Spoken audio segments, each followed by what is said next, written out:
Hello everyone. Today I will tell you 5 true horror stories. If you like them, please subscribe to us to bring you more exciting stories. This happened to me quite a while ago, but I still remember it as if it was yesterday. I'm a female and back then I was working in a call center. I used to work the night shift there. Occasionally, due to the fact that the company wasn't a big one, more of a startup, the bosses could only justify one employee working the night shift alone. It was tough. I remember calling my boss regularly because I was unsure of what to do alone at night there. It brought me to the verge of tears sometimes. I remember on occasion crying on the phone to him. After some time I managed to get to grips with the night shift and my role in the company. It was a couple of months into my employment that the day in question arrived. That night everything was going smoothly. I was working with a part-timer and he came over to my desk to let me know he was leaving. During the day shift the call center is filled with people and it gets noisy. But at night the call center is deathly quiet and is quite unsettling. All the lights are off except the one section you're working in. The rest of the building is dark. It's incredibly isolating. Sometimes faxes would come through from a customer. I would race over to the fax, grab the paper, then run back to the safety of the light. It always scared me. I was always scared that someone could be hiding behind one of the desks or the machines. It got to about 1 a.m. and I was studying everything away. Relieved that another night shift was finally over, I put the key in the door to unlock it and let myself out when I heard a strange noise. It was the sound of water, like a toilet flushing or something. It came from behind me. I stared towards the toilets behind me. Instantly I thought, I suggest a part-time worker. But then I realized after a second or two that he had gone home about 2 hours ago. I tried to calm myself. I thought perhaps that it might have been another employee from another company on the floor below. I knew deep down that there wasn't anyone else in this building working this late. This happened when I was in the first or second year of junior high school. I think I was about 13 years old. I grew up in the countryside, and I knew that sound came from the bathroom on my floor, the bathroom which still had the lights out in. I stood there staring at the bathroom's frosted window, thinking about what to do next. Then I remembered something else. That bathroom has a sensor. You have to hover your hand in front of it to activate the flush. That meant that there was definitely someone in. There was no doubt about it in my mind. I froze on the spot. I didn't want to make a sound. Then I barked. I didn't want to find out who or what was in the bathroom. I ran downstairs and out of the building and I made sure I locked the door. A couple of weeks later I thought that I was overworking myself in the job, so I decided to leave the company. I thought the stress and the late nights might have made me hallucinate. That night my colleagues threw me a leading party. I heard from one of my colleagues that there were rumors about strange goings-on in the call center, things being moved at night. Other sounds coming from different areas of the call center. They thought they might have a ghost in the building. Some of the employees were saying that they had seen a woman in white in the bathroom. I was skeptical but interested. A few months later I heard from the same colleague that the mystery of the call center and the white woman had been solved. Apparently, a homeless woman kept creeping into our building through the vents. The building was quite old. You see, my colleague apprehended her and she attacked him. She may not have been of sound mind, I'm told. It's pretty creepy, knowing that my fears were justified while working alone, that there was actually someone in that bathroom that night. So I'm really glad I got out of there when I did. I would feel strange scripting this one. I haven't written an account of my own experiences. I prefer to take comfort in keeping the true horror at arm's length. You know, translating it anything like that. However, like most of you listening, we have our own stories to tell. And I thought to myself, what would people want to hear? I have a couple to choose from, but I landed on this one. It's deeply personal to me. I really have only shared it with my family. Well, tonight, I guess you can be my family too for the length of this. But remember, please keep in mind, This is not a sad story. When I was younger, I was in love, and her name will remain a secret. She was great. I mean, no words will express to you what she was to me, and I will have to settle for similes or metaphors or something like that. We met in our teens. We had so much in common. She could quote you anything from South Park. She could drink a beer faster than me, and she knew horror better than I do now, which is big film freak. Really awesome to be around. It was her who introduced me to so many films. Actually, we both grew up in this rural town in England, so you know, in the pre-video on demand era, and we had to just buy DVDs or VHSs. We would just get reviews of films from friends like cousins, school friends, whatever, and you can thank her for my interest in learning Japanese. I guess to some extent there's other stuff. But it was her who showed me such films like Audition Versus and Happiness of the Kotakuras. Hilarious. You've got to watch that one day, if you haven't already. She's a big fan of the trauma films and a guinea pig. Once too, she showed me this mad Japanese film called Mermaid in a Manhole Man. It was rough to watch. I'll never watch that again, I think. Anyway, like me, she liked Japan. But you know not. We never were really into like anime or manga or anything like that. It was just more like I don't know, just from a horror point. I guess she had blonde hair, dark smoky eyes. She's so cool. She spent much of a young life in foster homes, so she was tough and she was fun to be around. She was in a shared house and she had her own bedroom. It was right on the top floor. Amazing. They had this big garden, and when it rained he could open the window and just hear the rain coming out. Cool. That's probably why I put rain a lot on my videos.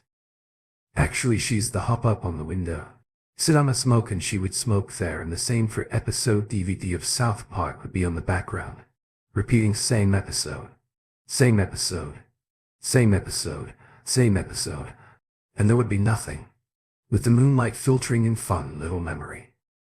She had the smoke on the windowsill because smoking was banned in that house. I was a dork and I was like, should you be smoking? And she was all like, whatever, and do what I want. We had a great relationship, but like any teenage relationship, it would always last. We reconnected now, met, and we always kept in contact, and I think our paths were about to meet again. Actually, before she unfortunately passed away, she was not the right age to go. That's really not fair. And as I think of that often, I was only at her grave this week. Yeah, it's not fair. Anyway, she had been dealt a poor hand in life and I've tragically shot life that was brain tumor before she got to do anything in life really. But anyway, we spoke about going to Japan one day. I left for Japan the year after her passing and dying. I moved there and I was so prepared I didn't need enough bedding. Right. So I'm like lying in bed in a new country, severely jet-lagged. Winters and blanket. There's nothing freezing cold. And I'm just thinking, what the hell am I doing here? My mind's so awake. My body's so tired. And then I felt something. I felt the mattress depressed. Like the feeling of something putting its weight on it. Almost like a cat or a dog jumped up. But not as jolt. Why is that? It's like someone came along and sat on the edge of your bed, and then I heard a sigh, but not a sigh of discomfort, but like one of kind of amusement. Okay, I have to try and recreate it for you. Like that. You know, like that. Anyway, I'm on my side. I hear this. I feel the weight in the bed and I'm like, I don't want to turn and look. So you know, you always get jeers when you're in a new place. But then that happens. As for me, that's scary. I heard this. I was scared at first and they're awake and I'm like, I don't want to turn. I'm not going to do anything. Somebody got in, what's going on? Scared at first. But then start thinking and I'm like, wow, it was almost like the way she used to hop up on the windowsill and I lay awake in bed for hours. Going from tears to smiles. thinking of her visiting me halfway across the world. Now you see, it's not really a sad story. It's not really a sad story. I'm sorry, it's not particularly scary either. It's my story and I'm really happy I have that memory. Thanks for listening. This happened to me last December. It's the most frightening thing that's ever happened to me. I began living alone this summer. I managed to get an apartment pretty close to my parents' house. It was a 2-story building. My apartment was on the 2nd floor and in the middle. The rent was cheap and I loved having my own independence. I went to a party, drank a lot and got the last train home.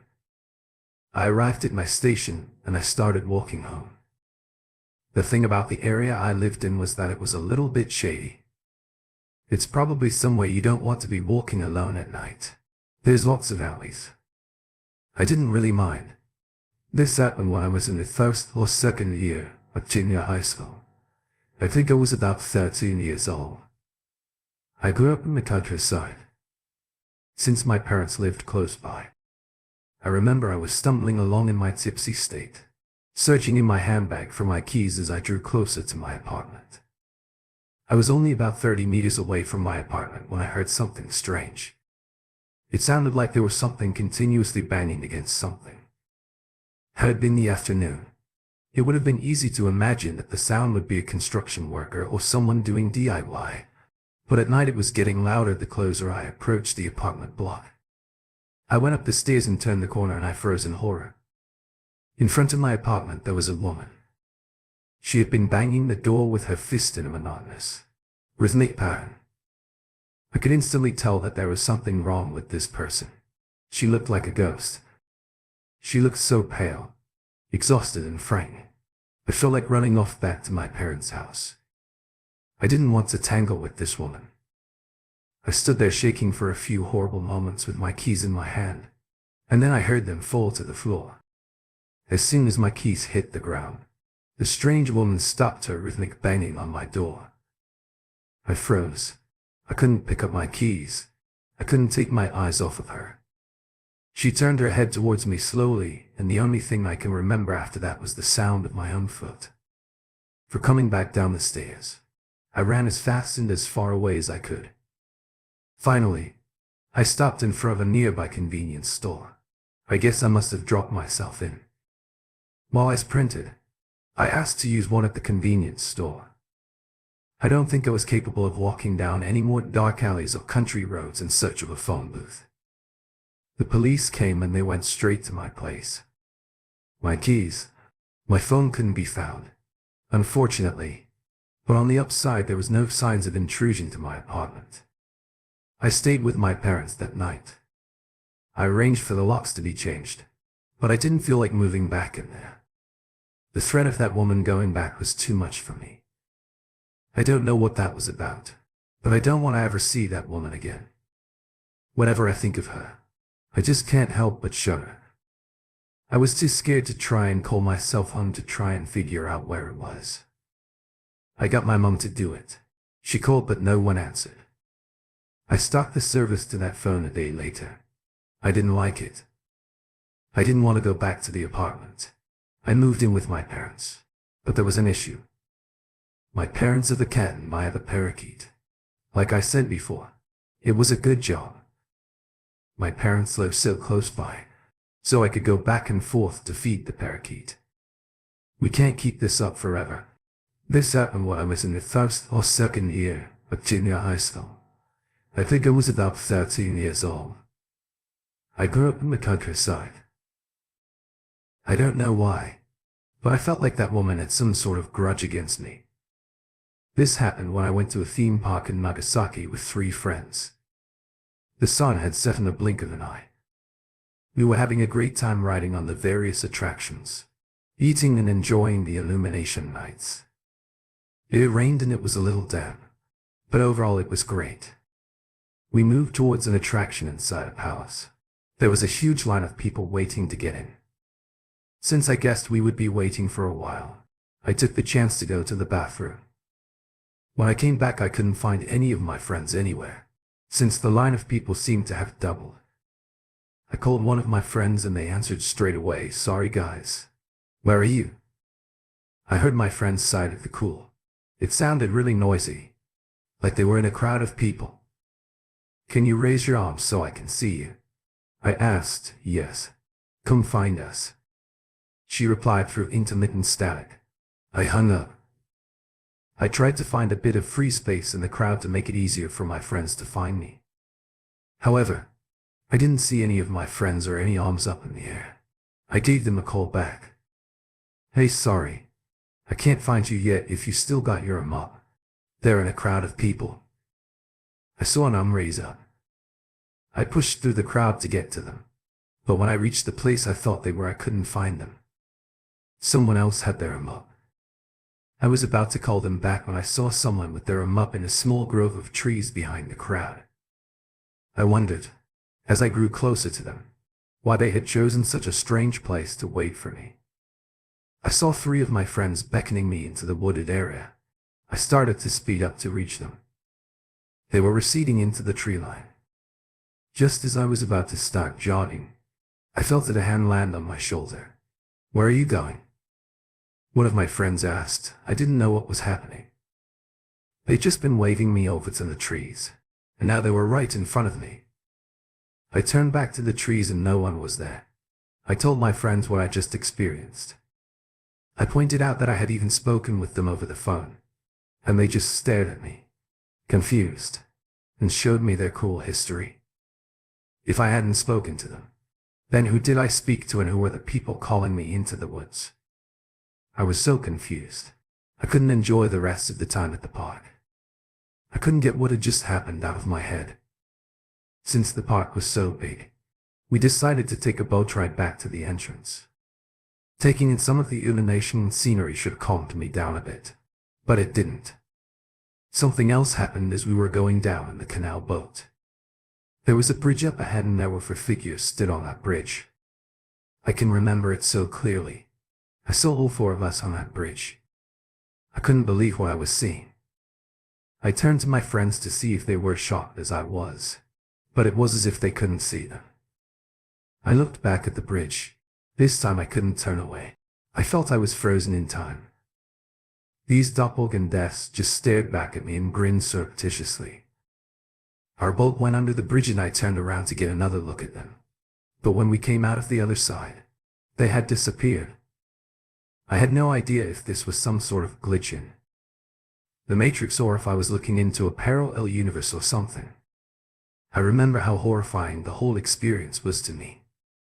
It was uncanny, and I often see those doppelgangers when I shut my eyes with something calling me. I'll update if anything happens. I'm a nurse who works the night shift. There have been 2 occasions when I've been stopped on my way home and I'd like to share them with you. This happened when I lived in Chicago, Tokyo. I was returning home on the last train of the night. It was around 12:30. When you get off the train and exit the subway, there is a convenience store at the top of the stairs.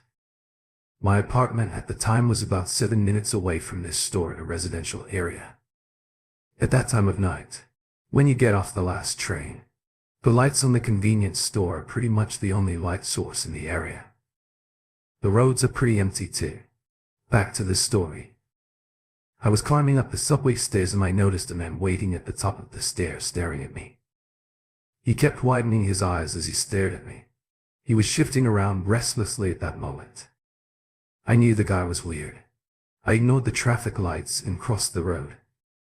I decided to quickly walk home, since the situation was a bit creepy.